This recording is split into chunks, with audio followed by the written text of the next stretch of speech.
Vous n'aimiez pas copier des lignes à l'école? Allez, j'ai peut-être une solution pour vous faire changer d'avis.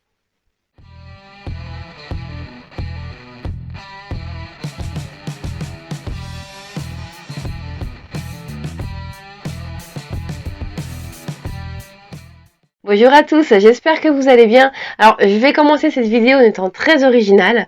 Je vais vous souhaiter une très très bonne année, pourvu que 2023 vous apporte toutes les bonnes choses que vous méritez. J'espère que vous aurez le bonheur, la santé et que tout se passera bien pour vous cette année. Alors, on en a parlé un petit peu la semaine dernière lors du live. Cette semaine, on va aborder le sujet du freehand. Alors, c'est un sujet qu'on a déjà abordé. Il y a déjà eu une vidéo de fait sur le sujet. Alors, ce qui m'a donné envie de faire cette vidéo, c'est cette figurine-ci.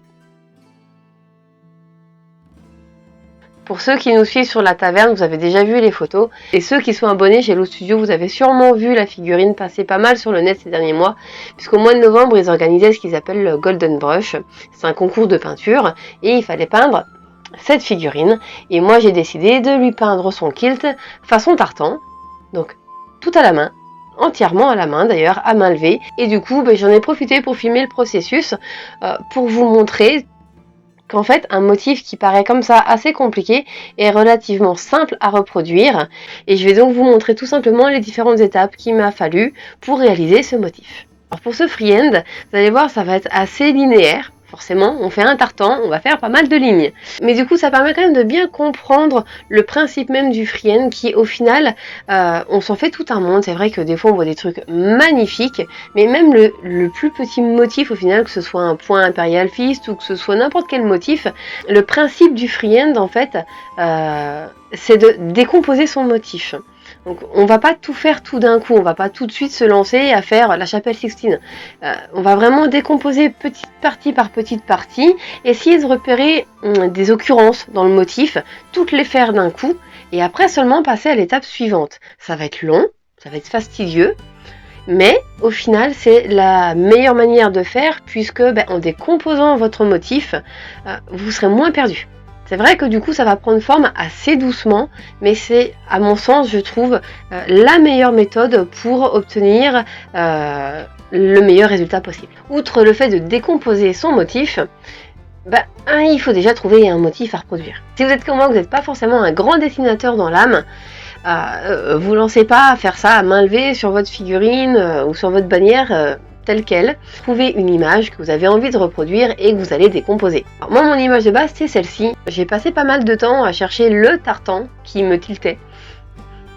Je cherchais des photos de kilt dans tous les sens pendant plusieurs jours.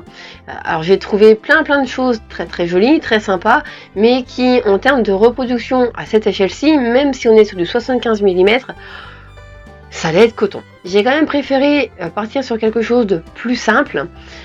C'est peut-être un peu moins visuel effectivement que d'autres tartans, il y a des triples lignes qui se croisent et tout, mais j'ai préféré partir sur quelque chose de plus simple pour que le résultat soit peut-être moins brouillon. Puisqu'au final je me suis dit que vu l'échelle et vu la distance à laquelle j'allais regarder ma figurine, j'étais pas convaincue de bien distinguer mes triples lignes, donc je préférais en faire une seule. Voilà. Allez, maintenant on passe à la pratique. Donc, je vous ai passé l'étape de la couche de base sur l'ensemble de son kilt. C'est pas forcément la partie la plus intéressante. Et je vais donc commencer par m'attaquer à mes bandes vertes.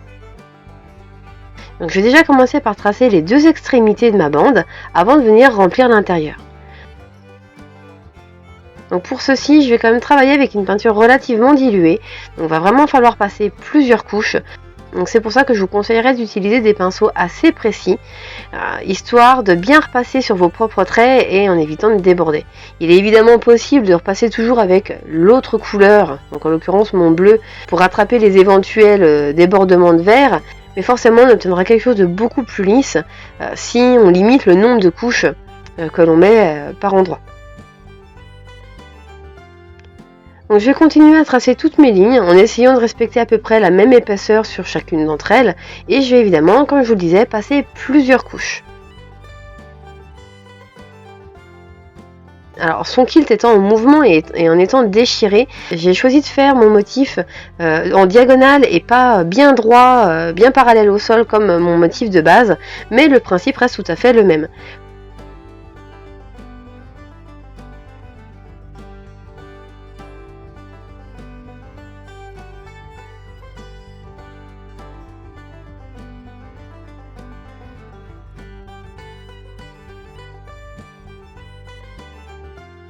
Et donc quand je vais venir tracer ma deuxième série de lignes vertes, je vais essayer encore une fois de les faire de la même épaisseur que les précédentes et je vais au maximum, en respectant les plis et la forme du kilt, venir les tracer pour qu'elles coupent à 90 degrés les lignes précédentes que j'ai faites. On voit bien sur mon motif de base que toutes les lignes se coupent à angle droit, que ça forme bien des carrés, donc je vais essayer de respecter ce motif au maximum, tout en respectant la courbe de son kilt.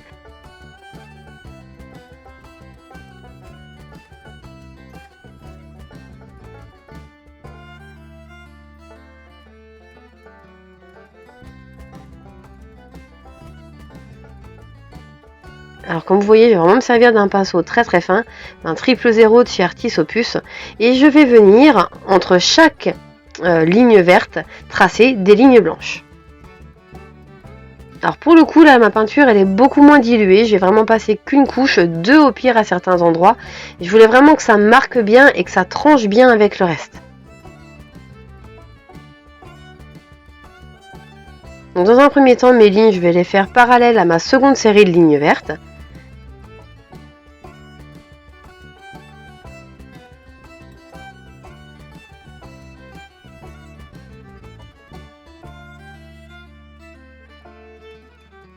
Vous voyez, c'est plutôt long pour faire une petite ligne. C'est vrai qu'il faut quand même pas mal prendre son temps. Il faut faire attention de ne pas trop déborder, d'essayer de maintenir au maximum la même pression tout le long de la ligne sur le pinceau pour obtenir quelque chose de très régulier.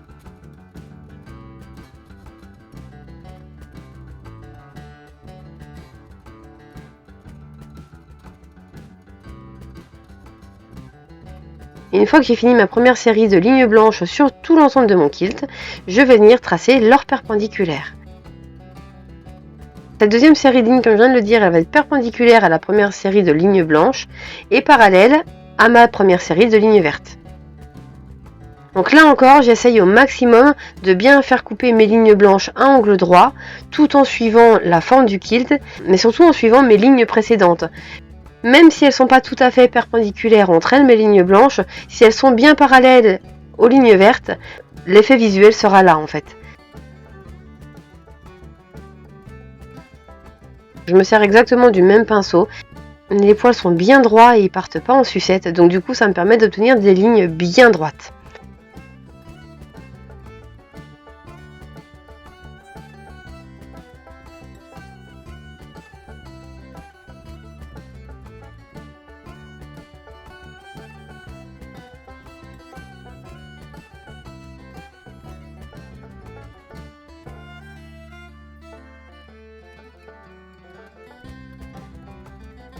Alors j'oublie pas de faire effectivement la petite partie haute de son kit, ce qui lui remonte sur la poitrine pour donner un effet d'ensemble assez sympa.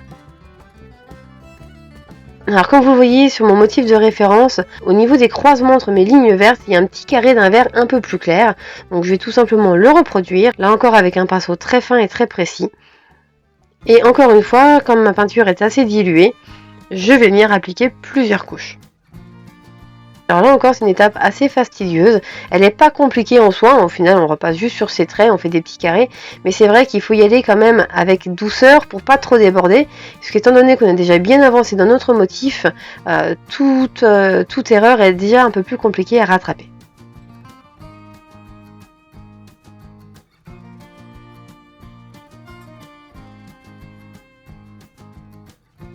Et pour terminer, je vais venir dessiner une ligne noire au centre de chacune de mes lignes vertes. Et comme vous voyez, ça sépare en 4 parties à peu près égales les petits carrés de vert plus clair que je viens de dessiner. Donc là encore, j'essaye au maximum que mes lignes noires se coupent de manière perpendiculaire, tout en disant que je fais plus attention à ce qu'elles soient bien parallèles aux autres lignes, plutôt que véritablement perpendiculaires entre elles.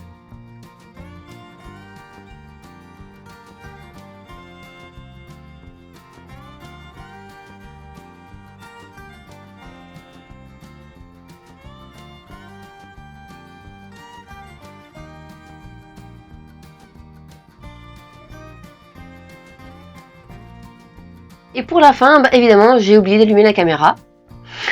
peut pas être parfait. Donc du coup, j'ai rajouté une petite étape que vous ne verrez pas, mais dont je vais vous parler, tout simplement pour donner un peu plus de profondeur. Vous pouvez, c'est pas obligatoire. Moi, je l'ai fait pour ajouter un petit peu plus d'ombrage à mon ouvrage. J'ai donc tout simplement ombré les creux. J'ai pris ma teinte de base dans laquelle j'ai rajouté du noir. Je l'ai fortement dilué avec un médium et j'ai badigeonné l'intérieur de mes creux. Ça a l'avantage de foncer absolument tout ce que vous avez fait précédemment pour faire votre tartan en un minimum d'effort. Ça ombre à la fois la couche de base et les détails. Franchement, c'est parfait. Mais c'est pas obligatoire. Franchement, je l'aurais pas fait, je sais même pas si ça se serait vu. Donc voilà, c'est vraiment pas l'étape obligatoire. Et voilà donc le résultat sur ce charmant personnage. Alors comme je vous le disais en début, le tartan c'est un motif au final assez simple à reproduire, mais qui nécessite quand même qu'on y passe pas mal de temps. J'ai pas chronométré, mais je vous dirais que j'ai passé entre 2 et 3 heures sur son kilt quand même. Alors je vous cache pas quand même que d'avoir des pinceaux très très fins, ça a quand même bien aidé pour la réalisation de ce motif. Alors, je vous le disais en tout début de vidéo, cette figurine, je l'ai peint pour participer au Golden Brush de chez Loose Studio. Bon, bah, malheureusement, mon nain n'a pas été récompensé, mais ça a quand même été très très sympa de le peindre. Je me suis bien amusée, j'ai essayé des choses un petit peu différentes de d'habitude, j'ai essayé un peu plus de texture, un peu plus de lumière à certains endroits. Ça m'a permis de sortir pas mal de ma zone de confort malgré tout. Et donc, j'espère que ce que j'ai appris grâce à cette figurine me servira pour vous faire plein d'autres tutos. Alors du coup je pense que vous le reverrez aussi prochainement pour un tuto sur les yeux, puisque je l'ai filmé, j'ai plus qu'à le monter et à vous le proposer. Donc j'espère que ça vous intéressera et j'espère aussi que la vidéo d'aujourd'hui vous a plu. En attendant, encore une fois, je voudrais tous vous remercier pour tout, pour vos likes, pour vos soutiens, pour vos messages, pour tous vos petits commentaires et pour tout ce que vous nous donnez en fait. Ça nous aide vraiment énormément tous les jours, ça nous donne énormément de motivation et envie de continuer cette aventure avec vous. Donc j'espère que la vidéo d'aujourd'hui vous a plu. Encore une fois, merci à tous, bonne année, meilleurs vœux, et moi je vous dis à la semaine prochaine.